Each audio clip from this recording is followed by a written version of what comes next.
The Deaf Mage Who Doesn't Want a Fourth Time, Chapter 0, The End of the First and Second Time. The ship that the students of Yasaka High School were on for their field trip sank due to a bomb planted by terrorists. In this tragic incident 102 casualties, crewmen and passengers lost their lives, not counting the terrorists. Seeing that the cold, salty water has disappeared, I guess I've died as well. Amamiya Hiroto felt a deep numbness as he became aware of his own death.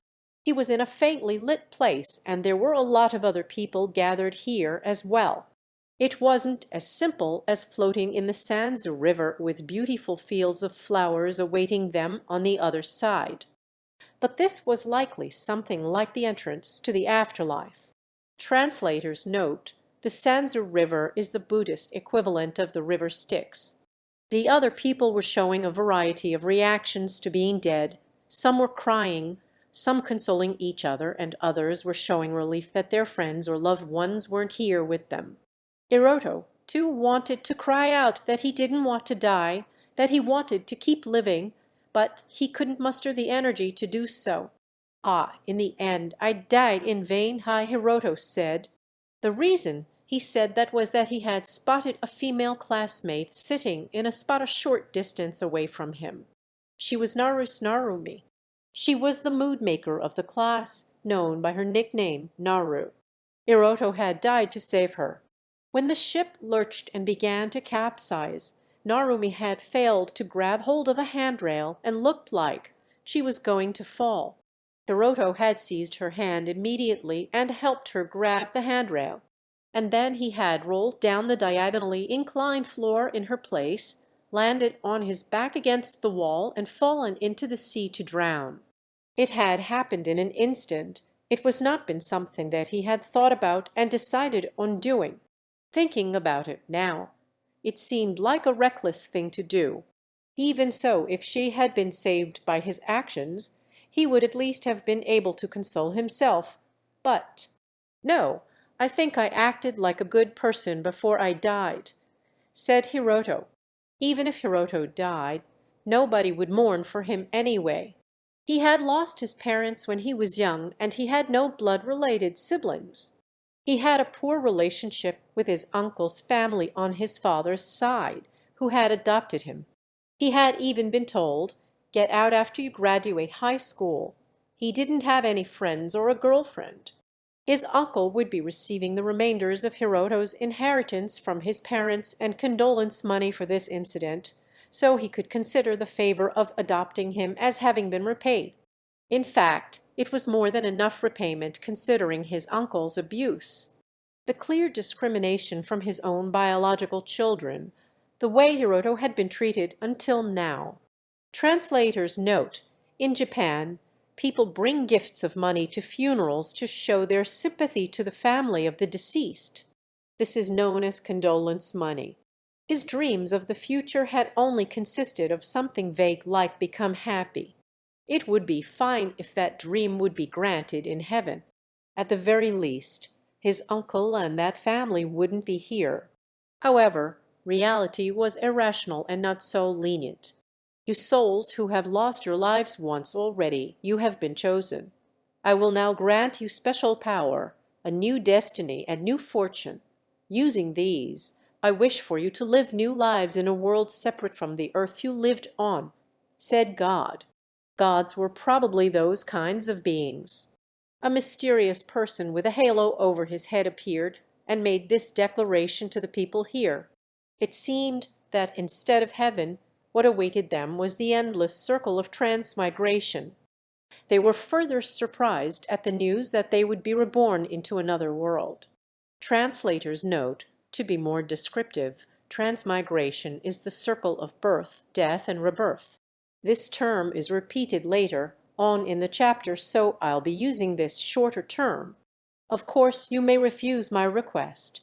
If you choose to do so, you will lose all memories of your previous life and be reborn somewhere else on earth, as is normal. Those of you who hope for this, I would like you to come forward now, said God. Hiroto wondered who would refuse in this situation, but there was one boy who refused. Hiroto was a little far away from that boy, so he was unable to hear what the boy said to the god. But the god said, "Well then, you may return to the normal circle of transmigration," and the boy disappeared. So he knew that the boy had refused the god's offer. Of course, Hiroto, like the rest of the people here, were intending to accept the god's offer. They would receive some special power, be born in a new world to a new family, and be happy. No other scenario could offer more hope than this. "Well, then, as I call your name, please come and stand in front of me, Endo Ukuya," said God. "Shehu and Mary, Narus Narumi, Kaitu Penata, Vinami Asadi," said God. One after another, they had their names called out and received their special powers, destinies, and fortunes from the god before leaving the room. Narumi's name was called out too, but now about half of the people had already left, and Hiroto's name was still not being called. "Amamiya, Amiya Hiroto," said God. For a moment Hiroto thought that he had been called, but it seemed that wasn't the case. Someone with a very similar name stepped forward to stand in front of the god. Translator's note: main character's name is Amamiya Hiroto. This other one is Amiya Hiroto. It's only one letter different in English. But actually the kanji for Hiroto is also different in Japanese. Amiya, said Hiroto. It was a name that Hiroto had never heard before. Even as they were in different classes, they were in the same school, so it seemed unlikely that he didn't know someone with such a similar name. Was it a passenger who happened to be riding on the ship at the same time as them, or was it one of the crew? He looked like he was in his late teenage years. Even their physiques were similar. If even their faces were similar, surely he must be Hiroto's doppelganger or some long-lost sibling. The others had received one or two, at most three special powers from the god. As Hiroto observed, Amiya Hiroto received no fewer than 7 special powers. They were quite large powers, too. There were even 2 destinies and 2 fortunes, but the god combined them into one before handing them to him. To receive not just 2, but 7 special powers. The god must truly love this person. As this thought occurred to Hiroto, the god continued, calling out the next person. And soon Hiroto was the only one left. You are," said God. Finally the god noticed Hiroto. "I'm Amamiya Hiroto," said Hiroto. The god sounded puzzled, so Hiroto told him his name. However, this only seemed to surprise the god further. "Amamiya Hiroto, not Amiya. Your surname is Amamiya, written as Shrine of Heaven, and your given name is Hiroto, written as Knowledgeable Person," said God. Translator's note: the god is asking to clarify how Hiroto's name is written in kanji. Japanese names can be spelled a number of different ways in kanji, even if pronounced exactly the same. "That's right," said Hiroto. With a bad feeling, Hiroto gave this answer to the god, confirming the spelling of his name. And then the god gave a groan. "Oh dear, your names are similar, so I made a mistake. I thought you and Amiya Hiroto were the same person. All of the special powers that were supposed to be given to you, I unfortunately gave them to Amiya Hiroto, and even the destiny that was supposed to be given to you and the good fortune that was to keep you safe, I'd have given to him," said God. It was an honest mistake that had occurred through pure coincidence. The time that Hiroto had first thought his name had been called, it seemed to have occurred then. "But Amiya Hiroto is no longer here, so I cannot have him return your share, nor can I prepare new powers for you. The same goes for your destiny and fortune," said God. "So in other words, I'm the only one who has to start from zero with nothing," said Hiroto. "No, you will be starting from a negative position. You will never be saved by destiny or coincidence, nor will you ever be blessed with good fortune," said God. "Not even a start from zero, but a negative start. Wasn't this a little too much? In that case, I'll give up on this. Please return me to the normal circle of transmigration like that other person earlier," said Hiroto. Even if he were to be reborn in a new world, it seemed now that he would face only hardships, so Hiroto was ready to completely give up on this rebirth. But the god shook his head. "The time of confirming your intentions has already passed." Said God, "Are you serious?" Hiroto no longer had the ability to refuse. He was ready to raise his objections, to say that these kinds of rules couldn't exist, but his body began to be surrounded in light and his consciousness started fading away. "It seems the time for your rebirth has come." Said God, "No way. Isn't it too much for me to be the only one to start with nothing? In exchange, your soul has a large empty frame that is different from the others that are being reborn. In place of special powers, this empty frame will likely contain a tremendous amount of mana within your body, though since you have no aptitude for magic, you will not be able to learn any of the magical attributes that exist in the world you are about to be reborn into, Origin. Therefore it will be quite wasted on you," said God. Are those supposed to be words of comfort? To have mana and not be able to use magic, it really is a complete waste. I do feel terrible for you. Without special powers, a destiny or a fortune, I am sure you will experience many hardships. You will be unable to grow up in a happy environment. Your future prospects will also be limited because you cannot use magic. You will be tormented by an even greater sense of loneliness than you experienced in your previous life. In your hopelessness, you will struggle to breathe and suffer greatly, but I want you to look forward and live on without giving up or resenting anyone," said God. "You make it sound so easy." Without even being able to shout his protests, Amamiya Hiroto began his second life. The god Rodport. The new world he had sent Hiroto and the others was called Origin. It was similar to Earth, but it was a world where science and magic blended into each other. The 100 people reborn in Origin were in wonder at the differences between this world and Earth. They were born to new parents, saved by various moments of good fortune, made use of the special powers they had been granted and reunited with each other and recognized one another through their destinies. They kept their rebirth a secret amongst themselves, but before they knew it, they were known as the 100 Heroes, excluding the 101st person. Rodcourt was the god who ruled over the circle of transmigration for the souls of many worlds, including Earth and Origin. He was not directly worshipped by the people, and he didn't entrust anything to clergymen, nor was he able to directly intervene by descending onto a world to perform miracles.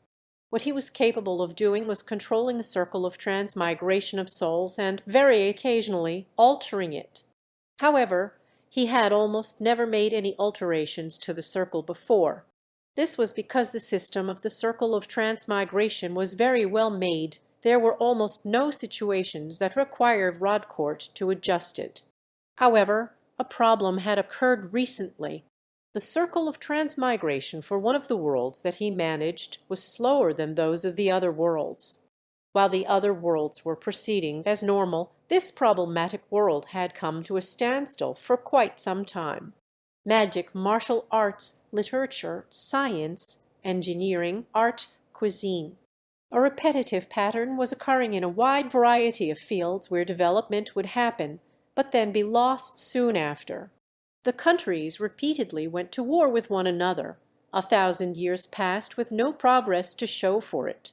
From time to time a hero would appear and one of two smaller countries that had been at war would win and absorb the loser to form a single, larger country.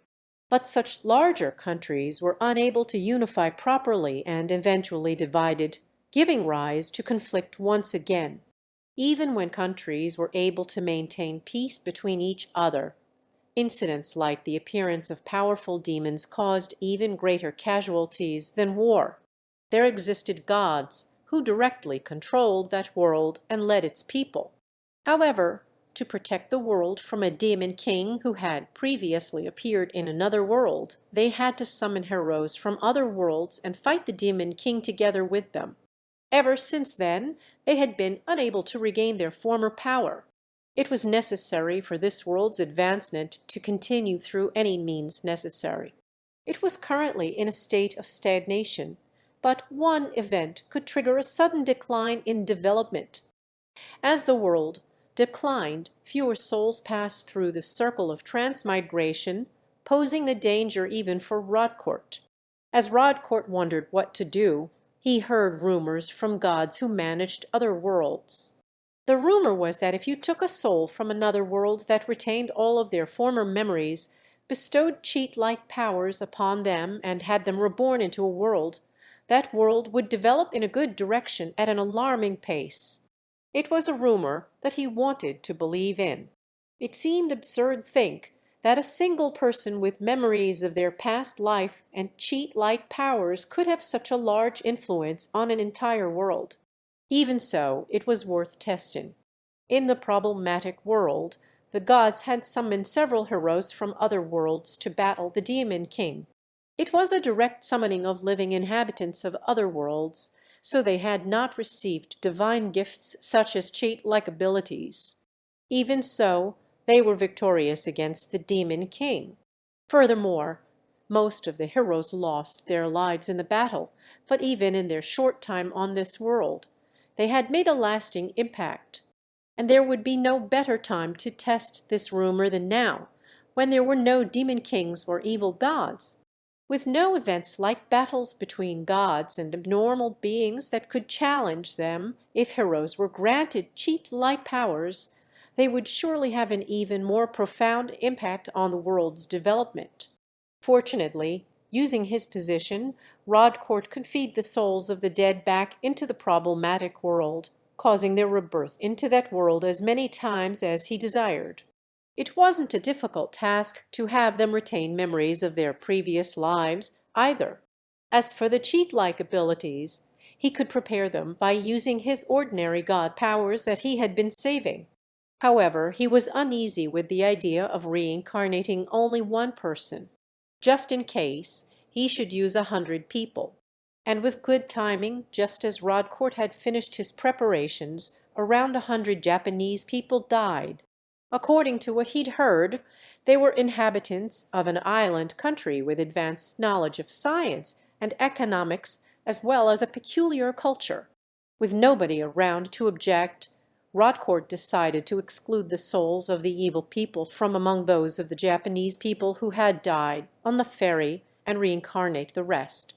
However, they would be reincarnated not on the problematic world, but in Origin. For the purpose of executing his plan perfectly, Rodcourt chose Origin as a place where the souls could live through a practice run so that they could accumulate knowledge and experience. Once these souls completed their second lives in Origin, he would grant them new powers and destinies once more and have them reincarnated again on the problematic world. With this much time and effort spent on this plan, it would surely go well.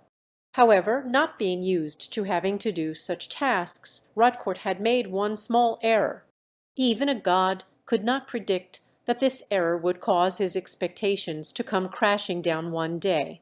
As if foreshadowing such events, a soul appeared before Rodcourt, having finished its second life. Rodcourt had expected some differences in their timings depending on the order in which he had reincarnated them. But given the expected lifespan of a human, this was far too quick a reunion. However, he had predicted that this soul would be the first to appear. As I expected, you were unable to complete your entire lifespan, Amamiya Hiroto, said Rodcourt. The one that had appeared was the 101st reincarnated soul, without any power, destiny, or fortune. It was the soul of Amamiya Hiroto. The soul of Amamiya Hiroto that had appeared before Rodcourt was pitifully wounded and covered in sinister mana. "I'll kill them, I'll kill those guys. Even if I'm reborn, I'll never forgive them. That goes for you as well," said Hiroto, with no care for the fact that Rodcourt was a god Hiroto threw a punch at him. Amamiya Hiroto was born in a military state in origin. Rodcourt had told him that he would never live a blessed life. Those words became reality. He experienced nothing but misfortune from the moment he was born. His mother was a prostitute, and his real father had abandoned her before he was born. His mother found a new lover who made the decision to sell the baby Hiroto to buy alcohol, to which she didn't object. The ones who bought Hiroto was a laboratory that carried out illegal research. As he was examined there, it became clear that he was more inept at magic than any ordinary person in origin. In origin, there were 7 attributes of magic that could be used, the 4 elements of earth, water, fire, and air, as well as the additional attributes of light, life, and spatial magic. It was common knowledge that everyone had at least one attribute out of those 7 that they had an affinity for. However, Hiroto demonstrated no aptitude for any attribute whatsoever, let alone any affinity. In other words, he was an existence that defied logic, inferior to even an ordinary person. But the people of the laboratory realized that Hiroto owned a vast mana pool that was far greater than that of an ordinary person. He had incredible amounts of mana even though he had no aptitude for any attribute. This was a bizarre contradiction in the eyes of the researchers. And among them, one suddenly came up with an idea. It's not that this experimental subject has no affinity for any attribute. Rather, there's another attribute that we've not discovered that this subject has an affinity for. Isn't that possible? Said researcher. From that point, their research began. It was around then that Hiroto's memories of his previous life returned. After several years of research with Hiroto as a human subject, they discovered the 8th attribute, the attribute of death.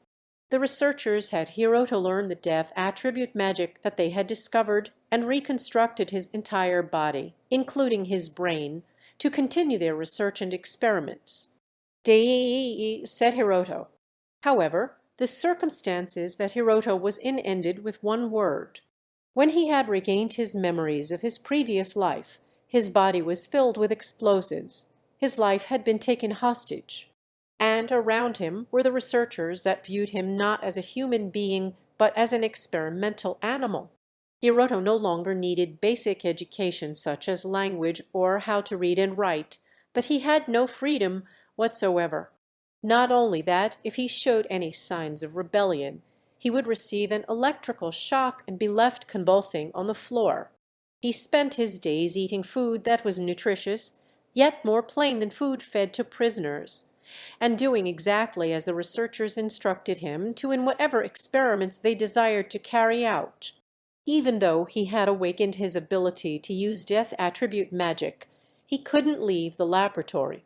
Hiroto covered his body in death attribute magic and desperately gathered power in his hand. Completely inept with any other attribute of magic, through sheer effort, he covered himself in death attribute magic. He developed many different uses for his magic, contributing towards the laboratory, the researchers, and the country they belonged to. However, right until the end, Hiroto's work went unrewarded.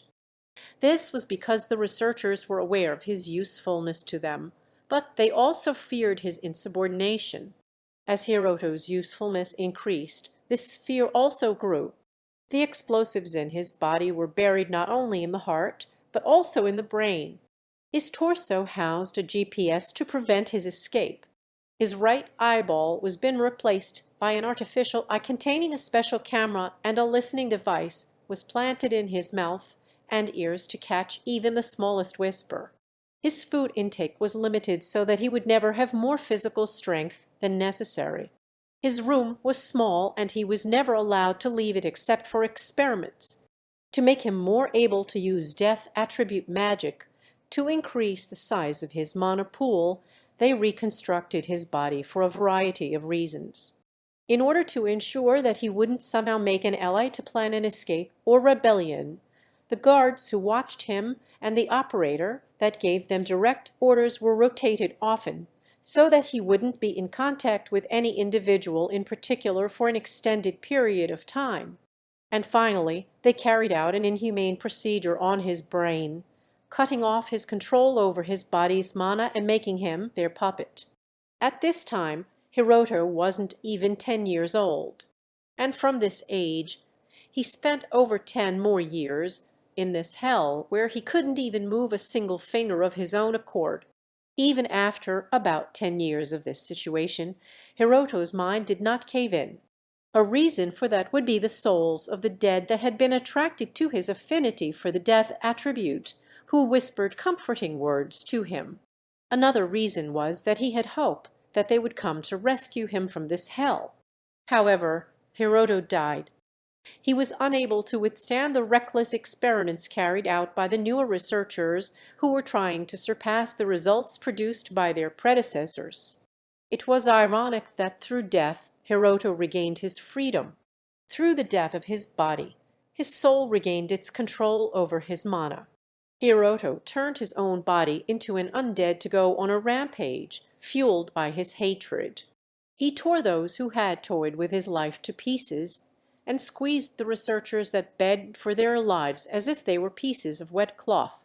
He made sport of the military personnel as he killed them. As Hiroto continued rampaging after killing everyone in the laboratory, not satisfied with this revenge, familiar faces appeared before him. Hiroto raised his voice in joy at the sight of these dozens of people, as their faces were familiar to him. Their features were a little different, but most of them were his classmates in the same year as him in his previous life. He knew some of them as his teachers. Narumi was among them as well. They were Hiroto's companions who had been reincarnated in origin with him. They were his hope. One day they would definitely find him. They would definitely come to rescue him. For the past 20 years, Hiroto had never stopped believing that. They were a little late, but he wasn't one to complain. Let's celebrate our reunion. Let's redo our second lives. I'm sure it's possible now that all of these companions are here, he thought. Trembling in joy, Hiroto took one step towards them. Everyone commenced attack. However, at the command of a young man who appeared to be the leader of his companions, Hiroto was struck by simultaneously released magical attacks. "Wait! Why are you attacking me? I'm your ally, I'm one of your companions." Hiroto's screams were drowned out by blazing hellfire, blades of wind, piercing cold, and devastating lightning. Hiroto, who had approached his companions with no thoughts of defending himself, was completely bewildered as he fell, his body fatally wounded. That was surprisingly quick, considering that we heard that a powerful undead had risen. Well, there's 30 out of us 100 heroes gathered here. There's no way we'd have trouble with that. Above Hiroto's head, familiar voices were having a conversation. 100 people. 100 people, you said? No. There were 101 of us, including me. There's 101. He wanted to shout those words, but his throat had already been cut. He could not even let out a moan. His right arm was completely burned and blackened. His left arm had gone flying off somewhere else. His legs had been torn off at some point. He could see his left leg in the corner of his vision. His head and torso were in a terrible state as well. The reason we didn't have any trouble is because this undead let its guard down. Death attribute magic. What a terrifying magic. Looking in the direction of this voice with the only eyeball that he could move, Hiroto saw Narumi standing there. She had matured more than she had in her previous life. She was now an adult woman. Ah, he's another victim of this laboratory. Next to her stood a young man, the leader who had given the attack command. Judging from the distance between them, he knew that this man and Narumi were intimate with each other. "I'm sure he wants us to kill him." "You're right, Hiroto," said Narumi. Hiroto. Amiya Hiroto. This guy's Amiya Hiroto. "Let's at least finish him off so that he doesn't have to suffer any more," said Narumi. That's the best thing we can do for him. Narumi, let's do it together," said Hiroto. "Don't fuck with me. Why the hell are you the one standing there? You who took my share of power, destiny, and fortune. Why are you trying to finish me off with such a heroic look on your face? Why is it you? Why the fuck did it have to be you? It's all your fault that my second life was such a disaster. 100 heroes. You're treating me as an outcast and killing me." Hiroto let out a cry, but he was unable to withstand the bright light coming from the hands of Hiroto and Narumi and turned into dust. "Everything is your fault. You call yourself a god. Second life, my ass! You cast me into a hell even worse than my previous life," said Hiroto. Hiroto's fist had a black fog-like substance coiling around it, but it didn't even graze Rodcourt. That was just the result of the difference in power between man and God. "I am aware that I did a terrible thing to you," said Rodcourt. Saying the same thing as he had said before, Rodcourt explained the circumstances he was facing to Hiroto's furious soul. The information was transmitted to him directly by some godly power and permeated through his mind in an instant. "So you're saying there's a third time?" "That is correct. This is something that has been prepared since you were first reborn in origin. This time you do not have the choice to refuse, and I cannot interrupt it," said Rodcourt. What absurd nonsense this was! However, to Hiroto, this nonsense was like finding a ship when he needed to cross. Translator's note: finding a ship when needed to cross is a Japanese phrase for a stroke of good fortune. Given everything that's happened to him, I just don't feel comfortable translating this as good fortune. "I see. Then in the next world I'll kill them. The ones who killed me, I won't leave any of them alive. I died first, right? In that case, I'm going to be the one who reincarnates for the second time first, so I'll have the advantage. This time I'll be the one who kills them," said Hiroto. "I'll become an adult before them, gain power, and then find Amiya, Hiroto, and the others among the children and kill them all. That should be possible even for someone like me with no special power. Now hurry up and grant me all that stuff. Kami-sama, this time you've got a destiny and fortune for me, right? After all, I'm the one who died first. There's no way you're going to get me confused for someone else again, right?" said Hiroto. Translator's note: Kami-sama means God in Japanese. "I have no power to bestow onto you." As if lightly pushing against Hiroto's soul, Rodcourt pressed his palm into Hiroto. Said Hiroto. With just that, Hiroto began to speed up and fall towards somewhere. "At this point, the only thing I can do is add something. I cannot give you a power," said Rodcourt. "Why, I'm the only one with nothing again. How is that possible?" said Hiroto. "Because I cannot allow the others to be killed by you," said Rodcourt. Rodcourt spoke to Hiroto as he grew smaller and smaller, apologizing. "If you kill the others, the world's development will be hindered.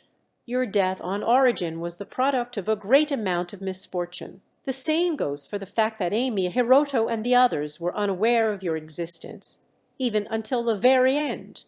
But even if I say that, you will not be satisfied," said Rodcourt.